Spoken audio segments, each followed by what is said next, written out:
What's up, guys? These are my predictions for UFC 215. Very, very good card. I think a lot of people are down on it for some reason. Maybe because they're feeling a little bit fatigued from all the Conor and Mayweather stuff. And also there are people who just are not interested in Demetrious Johnson and disappointed in him and disappointed in Amanda Nunes for their recent decisions that they made, such as not fighting TJ Dillashaw, which I'm not a fan of, and Amanda pulling out of the card because she felt sick. So hopefully now the fights are going to happen. If you actually look at the card from top to bottom, it's a really solid card. So let's start with Henry Cejudo versus Wilson Hayes. Now this is an interesting fight because now you have two grapplers, right? One Olympic gold medalist in wrestling, one of the youngest ever to win a gold medal in the Olympics, versus a legitimate Brazilian Jiu-Jitsu black belt in Wilson Hayes. So this is going to be a really interesting fight. But the difference between these two, other than their level of grappling, is I believe Henry Cejudo is the much better striker. His boxing is actually really good. He really digs in with his shots, and he's really good at blitzing his opponents. Whereas Wilson Hayes is a bigger fighter, more stocky, and you can see his shots are labored. There's a lot of muscle in his shots,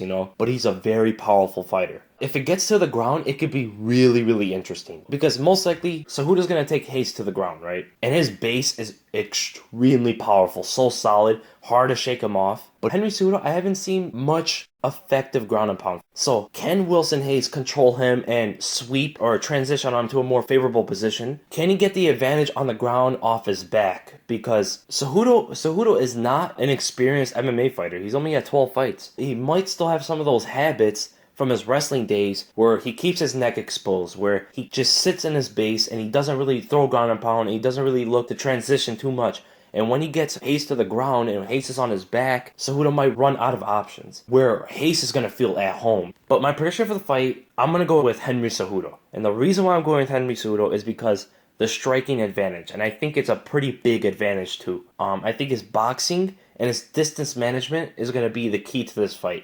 I don't think Cejudo's going to want to take Hayes to the ground that much. I think he's going to keep it on the feet, land big shots, get away as Hayes tries to tie up with him. And he's going to win by a decision. Then we go to the main card. Jeremy Stephens versus Gilbert Melendez at featherweight. So this is going to be interesting. And it makes it a little bit unpredictable because I don't know if Gilbert can make the weight safely. Or healthy, that is. Because Gilbert is a pretty big guy. I mean, especially for a featherweight weight class. But he's confident he can make it, so we'll see. If he comes in not too drawn out and comes in like he usually does, this is going to be potentially fight of the night. Because you have Jeremy Stephens who just throws it all on the line. Everything he throws is power shots. Looking to knock his opponent out with everything. He throws flying knees, haymakers, head kicks. Everything is fully committed. Very hard to take down, and if you do take him down, he's very strong. And surprisingly, he doesn't gas out that much. He keeps going forward, and he likes a brawl, and that's what Gilbert might give him in this fight. And you got Gilbert, who is more technical. He's a good wrestler. He's really good in the pocket. He's really good at slipping shots and rolling with punches. He's going to have big power in this weight class, too. And that whipping right hand that he has is a very dangerous weapon. He throws it to the body, and he throws it over to the top, and it's really hard to block. Because of the way he throws it. It's not a traditional hook or a straight shot. He throws his arm like it's a sling, like it's a whip. And there's a lot of power in it because of the snapping of the punch. So this is a very tough fight to call, but I'm going to go with Gilbert Melendez. And I'm going to go by a decision or a third round TKO. But I do see this being a war. Unless Gilbert takes a more methodical approach, more safe approach. But Jeremy's going to look to take his head off. So it depends how Gilbert comes into this fight, because he's a very smart fighter as well. Then we go to Ilir Latifi versus Tyson Pedro. This is going to be a great fight as well. You got Ilir Latifi, who is a prospect that people were looking up to, especially coming into the Ryan Bader fight, but he's shown to be not on Bader's level. But he's a powerhouse. Very short for the division. He's very athletic and fast for the division, but he has a problem with the reach of his opponents. And he's fighting a very big fighter. He's an elite wrestler as well, offensively and defensively. He's very hard to take down. He's really powerful with his shots, but he has a problem with timing them. Like you've seen in the Ryan Bader fight. He went to go for a takedown without setting it up because he saw Bader coming in on him, relied on instincts, went under, and got caught by a knee. His right hand is very dangerous, one of the most dangerous punches in the division. And he's fighting Tyson Pedro, who is a prospect, undefeated, but very inexperienced. Only 6 fights in his career. and none of those fights went to a decision. He's a grappler, more of a BJJ fighter. He looks for submissions off his back, really good at sweeping his opponents, but he has underrated striking. He also has big power as well, and he has a huge reach advantage in this fight. He's also a young and athletic guy as well. He's learning really quick. So my prediction for the fight is going to be, it's a tough fight to call, but I'm going to go with Latifi. I think he's going to rock Pedro on the feet. I think he's going to be way too quick because Pedro's not too fast of a guy, and his footwork is a little bit funky at times, which could show some problems for Latifi early, but I think Latifi is going to land that big shot early in the fight. And I'm going to go with Latifi by a first round knockout. Then we go to Neil Magny versus RDA. This is going to be a good fight.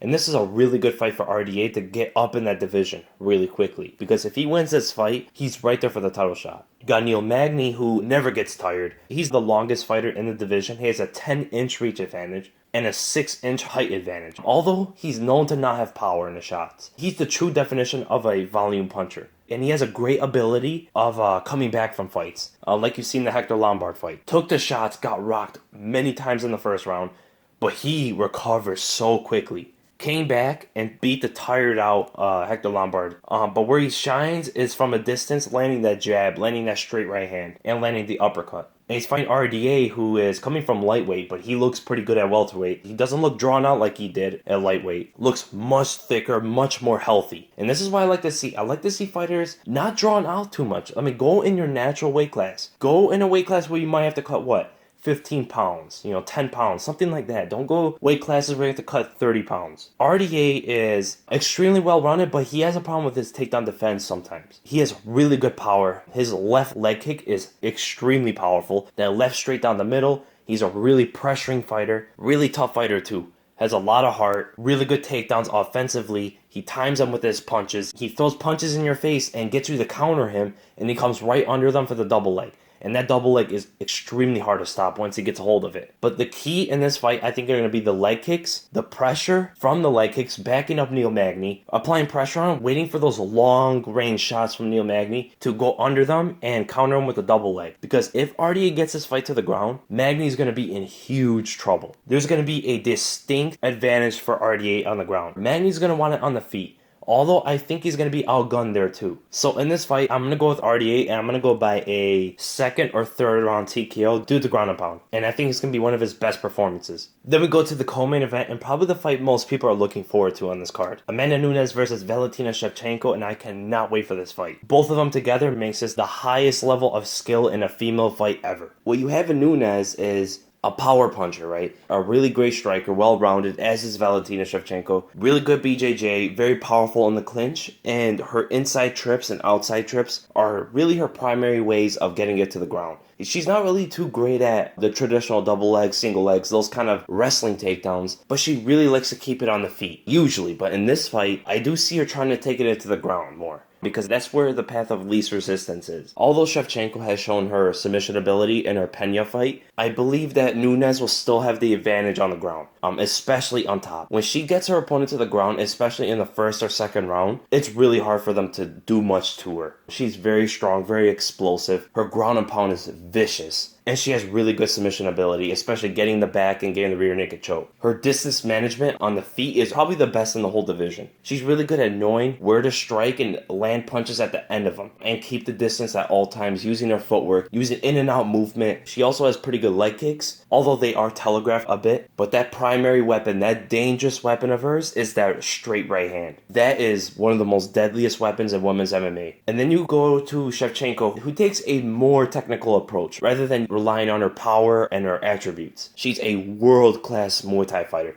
She is probably the most decorated striker in women's MMA. She also has a judo background as well, and you could see that her BJJ is also improving dramatically. So I would say she is the more well-rounded fighter, which is pretty crazy to say because Nunes is very well-rounded herself. But Shevchenko doesn't have that power. She doesn't have the finishing ability that Nunes has. But Shevchenko's chance of finishing this fight is relied on if Nunes gets tired. If Nunes goes out there and explodes for the first 2 rounds, which I don't think she's going to do in this fight, then the finishing chance of Shevchenko is almost guaranteed. But later in the fight, Shevchenko is the fastest fighter in the division. Her check right hook is crazy good how well she times that shot as her opponent comes in on her. She's really good with combinations, spinning technique. She throws everything on the feet. Knees, elbows, Superman punches, spinning back fist to a roundhouse kick. I mean, she does everything well on the feet. But she doesn't move a whole lot. Her movement is all reaction, where Nunes likes to move more constantly unless she gets you up against the cage. But in the middle of the octagon, Shevchenko doesn't move that much. Off her back, as you've seen, she's good with arm bars, but that's really all we've seen from her on the ground. This is a really tough fight to call, and it might be the hardest fight to call on the card. So my prediction for the fight, I'm going to go with Amanda Nunes. I'm either